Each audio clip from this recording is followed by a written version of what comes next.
Oh, my friends, I feel a little silly. I got a bit of a confession to make.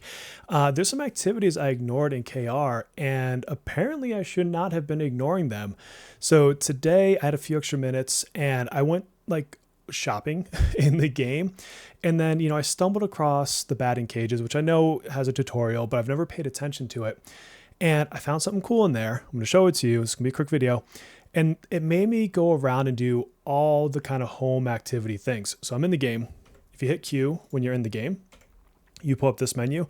And so I started just messing with these things, seeing like what else was around. And, shame on me for skipping the tutorials, but I want to show you the things that you should be doing that I never thought about before, didn't know about. So like and sub, if you wouldn't mind, let's take a look. So the first one is, and this one's pretty straightforward, do your plants.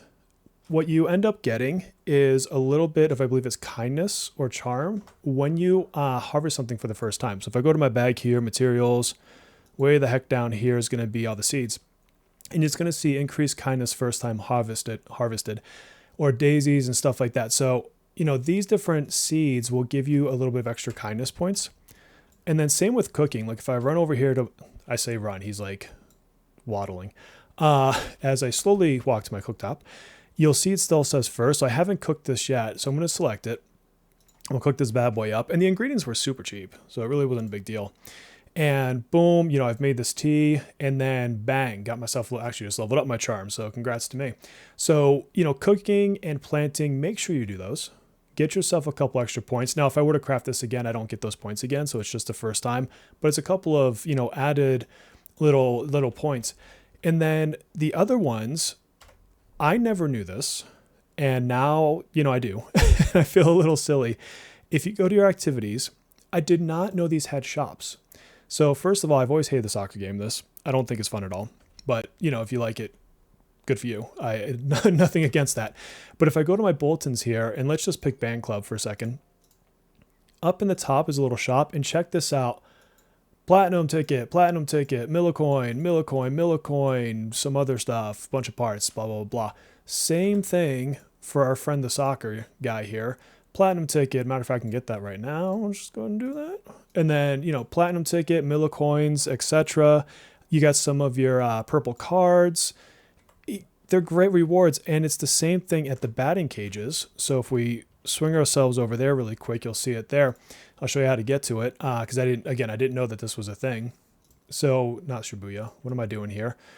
We got to go to what? I don't know how to say that. We go to the batting cages over by LeBlanc. How about that? And so when you pop into LeBlanc or to the batting cages, it does cost to play at the batting cages, but you're basically trading in-game, yen for exchanging these points. And then look at this. Platinum Millicoin, platinum ticket. As you go up in ranks, platinum. I never realized there was a benefit, which also means that leveling up closer, I was going to say Chie. Chie Light. Leveling up Chie Light will add ranks to the baseball field or baseball batting cages, which will let you do more of that. So these were great things. And then the other little tip I want to give you just as a freebie today is we were talking about books in Discard, and I thought I would show you, hopefully, let me see if I can figure out where it's at. But with books, you want to focus on specific ones first, in my opinion, if I can find them. But basically, some books are just there to give you stats, which is fine, nothing wrong with that. But or not stats, but like social stats. And then there's other ones, here we go. Check this out. Unlocks this art museum, unlocks a planetarium, unlocks more money at the crepe shop when you work there, unlocks more money at Shibuya. So when you go to buy books, just buy a couple to have in your inventory. And when you're on the train, you can, read them. And then, I would focus on ones that open up new date locations, as we call them, or, places that have hangouts for your confidants, because you can get extra points the first time you go to a new location. And then I would focus in on things that increase your salary so you can go spend money on all these things I'm showing you, or like the gacha machines. I am addicted to the gacha machines. If you're in my friend list, do some trades with me. I want to collect all the sets. But that's it. Super short video. I'm going to follow this up pretty quickly with my first week look. Somebody asked if I would do like a first week retrospective. So you know what? It's probably not going to be the biggest banger video, but I'll show it to you anyways.